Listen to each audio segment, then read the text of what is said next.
को देख सकते हैं। Instead of watching long videos on YouTube like 2 और 3 आवर्स की वीडियोस हम देखते हैं, बहुत हेक्टिक हो जाता है। तो बजाय इतनी लंबी वीडियोस देखने के आप अगर इस सीरीज़ को देखते हो तो बहुत छोटी छोटी वीडियोस मैंने बनाई है, जिसमें आपका पहला प्लस पॉइंट तो ये है कि बहुत छोटी सी सीरीज़ है, बहुत छोटी छोटी वीडियोज़ है इसमें।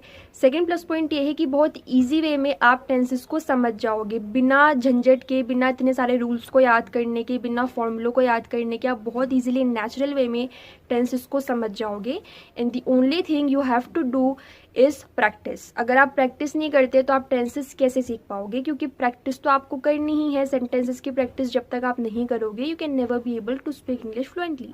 तो अगर आप इस सीरीज़ को देखते हो, that's my guarantee, that's my promise to you कि आप बहुत इजीली टेंसेस को अच्छे से सीख जाओगे। My purpose on this channel is not to teach you grammar at all. मेरा पर्पस ये नहीं है कि मैं आपको ग्रामर सिखाऊं, बल्कि मैं ये चाहती हूँ कि आप नेचुरल वे में इंग्लिश को इम्प्रूव करो। आप इंडियंस हो, मैं इंडियन हूँ, और एज इंडियंस हम जब इंग्लिश को एज अ सेकेंड लैंग्वेज सीखते हैं तो हम किस तरह से इंग्लिश इंप्रूव करें।